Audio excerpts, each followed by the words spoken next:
오늘 이제 뉴스토마토 보도를 네. 보면 이게 좀 저희 해야 될 것 같은데 이것도 상당히 파장이 클 것 같은 느낌이 듭니다. 김건희 여사가 이번 4월 총선에 공천 개입했다는 의혹이 불거졌는데요. 오선 중진 김영선 의원에게 지역구 이동을 김건희 여사가 요구를 했다는 거예요. 그래서 그 텔레그램 요구하는 그 내용이 담긴 텔레그램을 봤다는 A 의원이 취재진한테 그걸 털어놓은 겁니다. 이거 텔레그램 봤더니 김건희 여사가 이 김영선 전 의원에게 김해로 이동해 달라. 원래 창원 지역인데 김해로 이동해 달라 요청을 했고 그에 따른 지원 방안 등도 구체적으로 얘기했다라고 말을 했고 A 의원뿐만이 아니고 B 의원도 익명입니다. 역시 A 의원 증언과 일치하는 또 얘기를 하고 있어요. 그러니까 다수 복수의 사람이 이거 맞다 이렇게 증언하고 있는 상황인데 이게 만약에 사실이라면 파장이 정말 크지 않겠습니까? 이거는 여태까지 보도는 안 됐습니다만 네. 정치권에서 일부 인사들에게 아름아름 꽤 많이 알려져 있던 얘기죠. 아 그래요? 예. 총선 전에 예. 아, 김건희 여사가 예. 이렇게 막 여기저기 연락을 해서 예. 총선에 이른바 개입했다는 의혹이 있다. 예.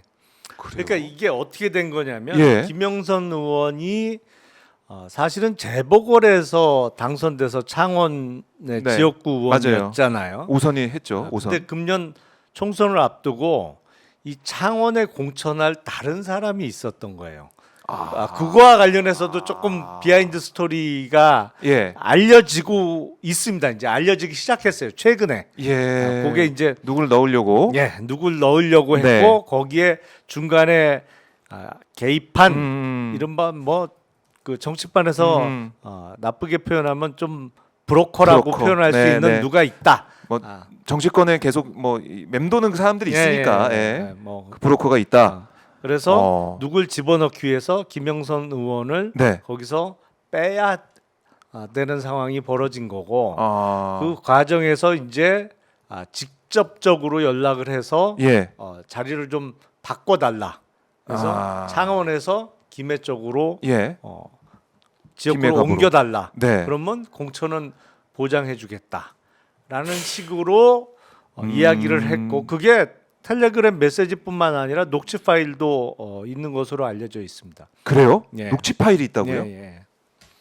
오, 이거 뭐 텔레그램 봤다는 이 내용, 이 캡처본보다 녹취 파일을 더 파장이 클 것 같은데. 뭐 그렇게 많이 알려져 있어요. 그러니까 그동안 정치권에서 아름아름 얘기가 나오던 게 수면 위로 지금 떠오르고 있다. 이렇게 보시는 그러니까 거예요? 김영선 전 의원이 많이 갖고 있어요. 아, 그래요? 네, 많이 갖고 있는데 아직 이 기사에서는 뭐 그런 내용 없이 부인하고 있는 상황인데 지금 일단은 본인은 아직까지는 부인하고 있는 것으로 알려져 있죠. 야, 이거 파장이 어마어마할 것 같은데요. 그렇죠. 근데 김영선 의원의 결단이 필요하겠죠. 네. 어느 순간에는 본인이 등판을 해야 되는 상황까지 가야 된다라는 건데 아까 이제 박지원 의원께서는 어떤 얘기를 했냐면 이거 만약 사실이라면 큰 국정농단이다. 이렇게 말씀하셨어요. 아니 사실이라면 당연히 그런 거죠. 예. 이거는 그 총선의 공천 개입이잖아요. 공천 개입이고 그리고 이제 객관적으로 드러난 사실은 어쨌든 네. 김영선 당시 의원이 지역구 이동을 선언을 했어요. 그래서 창원에서 자기 지역구를 포기하고 김해로 가기로 갔어요. 했는데 김해 가서 공천이 안 된 거죠. 컷오프 됐지 않습니까? 김해에 가서 공천이 안 됐고 예. 그때 당시 어쨌든 국민의힘 비대위원장은 한동훈 지금 당대표가 비대위원장을 하고 있으면서 네. 그러면서 뭐 이런저런 이야기가 나오고 있는 것인데 네. 일단은 당사자인 김영선 전 의원의 태도가 가장 중요하겠죠. 진실 규명과 관련해서는. 만약에 김영선 전 의원이 어떤 뭐 양심 선언, 폭탄 선언, 기자회견을 한다고 하면 이걸 그냥 뭐 수사기관이나 이런 데서 그냥 두고 볼 수는 없는 거 아니겠습니까? 뭐 고소고발 들어가겠죠, 다행히. 그렇죠. 당연히. 그럼 또 수사가 어떻게 될 것이냐 봐야 될 것 같고. 그럼 의원님이 지금 파악하시고 들으시는 바로는 김영선 전 의원 사례만 있겠느냐? 아니면은 다른 또 뭐 의원이나 정치인과 연관된 이런 것들이 또 있겠느냐 이 부분인데 어떻게 좀 듣고 계십니까, 의원님은? 한두 건이 아닌 것 같아요. 더 있을 수 있다. 야, 뭐 이거는 글쎄요. 이거는 지금 뭐 명품백 받고 뭐 이건 뭐 이 지금 이렇게 좀 묻히는 쪽으로 가고 있긴 한데 이것도 차원이 다릅니다. 이거는 명품백 완전히 하는 이 차원이 부분하고. 틀리죠. 이거는 야. 그러면 이게 앞으로 윤석열 정권에 있어서 어떤 이 탄핵 목소리가 뭐 커졌다가 좀 작아진 부분이 있는데 하나의 트리거 역할을 할 수 있다 이렇게 볼 수 있을까요? 어떻습니까?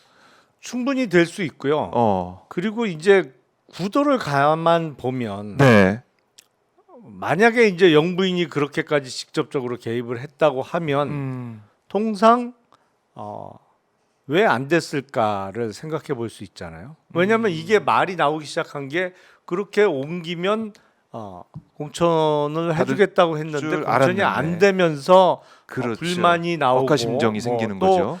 그 자리에 들어가려고 했던 사람도 공천이 안 되면서 여기저기서 네. 말이 나오면서 이게 이제 최초 보도가 되기 시작한 상황으로 보이는데 네. 그거 왜 안 됐겠느냐?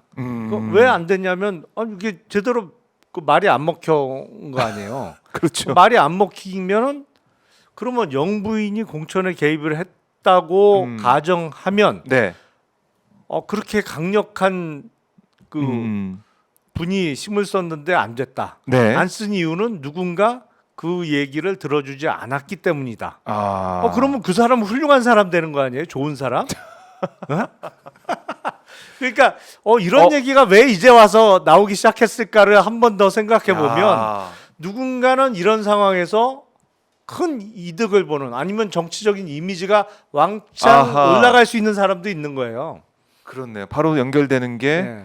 김건희 여사의 문자를 읽고 씹었다는 익심 논란을 또 불러일으키면서 어떻게 보면 공세를 받아왔던 한동훈 대표가 좀 떠오르는데 그러니까 당장 보면 양상을 보면 예. 이게 여당이라는 그 범주를 놓고 보면 완전히 100% 손해만 보는 이슈는 또 아닐 수도 있는 거예요. 그러니까 윤석열 대통령과 김건희 여사 어떻게 보면 지금 지지율이 바닥을 향해서 가고 있는 그런 느낌인데 여기 한번 절연해서 다시 새롭게 태어나고 싶은 그런 욕구를 가진 사람 입장에서는 이게 딱 잘라내고 발본생원에서 잘라내고 새롭게 여당이 가자 이렇게 주장하는 사람 입장에서는 잘 되는 방향일 수도 있다. 아니 그러니까 지금 최초 보도가 나오게 된 배경이 어떤 그쪽의 기획인지는 모르겠습니다. 아직 뭐 알 수는 없지만 아직은 알 수 없지만 결과적으로는 이익을 볼 수도 있는 거고 그게 어떤 사안보다도 완전히 선을 긋고 그렇죠. 차별화를 할 수 있는 사안이 될 수 있는 거죠. 와, 의원님 말씀 들으니까 무슨 뭐 무협지 보는 것 같기도 하고 진짜 이게 승부를 알 수가 없다. 그렇죠. 한동훈 대표가 확 밀리고 뭐 힘없어 보이기도 하면서도 오늘 뉴스를 보면 큰 그림을 또 그리고 있는 게 아닌가 싶기도 하고. 이야, 아니 뭐 보면 여당 내 다툼이 대단합니다. 여권 내 힘으로 비교하면 일방적으로 밀릴 수밖에 없는 상황. 누가 힘으로 이길 수 있어요. 그렇죠. 지금 하지만 약점이 없을 때 힘이 센 거지. 야, 역시 뭐 김용남 의원님 말씀드리니까 정리가 되는데 이게 이 역학 구조 관계, 여권의 파워 게임 양상으로도 비칠 수가 있는 것이고 뭐 더 나아가서는 근본적으로는 대통령 배우자가 이렇게 국정농단 의혹에 휩싸여 있고 그게 사실이라 한다면은 큰 파장이 있을 것이다. 이거는 우리 국민들 충격에 빠뜨릴 수밖에 없는 사안입니다. 그래서 오늘도 이제 보니까 박찬대 원내대표가 이 사안에 있어서 뭐 코멘트를 하던데 이것까지 특검에 포함시켜야 된다 이런 얘기도 하더라고요. 사실이면 국정농단이다. 특검에 포함시켜야 된다. 이런 얘기를 민주당에서도 반응을 내놓고 있긴 하던데. 사실이면 당연히 수사가 돼야 되는 거고 이거야말로 전형적인 특검 사안이죠. 이걸 그렇네요. 특검에서 안 하고 어디서 할 수 있겠어요. 사실은 뭘까요? 이게 뭐 보면 우리가 박근혜 정부 때 이른바 국정농단으로 정권이 뒤집어지면서 이제 바뀌었습니다만 그때 그 나왔던 국정 개입 뭐 이른바 최순실의 국정 개입에 있어서 어쨌든 드러난 거가 공천까지는 연결이 안 돼 있었잖아요. 그때는 그때는 거기까지는 아니었다고요. 음. 근데 이건 사실 더 큰 거죠. 사실이라면. 사실이라면 이거야말로 특검 통해서 밝혀야 될 그런 참 엄청난 그런 의혹이다. 알겠습니다. 이게 앞으로 좀 가을에 접어들면서 날씨가 선선해졌는데 국정을 뜨겁게 달굴 만한 그런 사안이라는 생각이 들고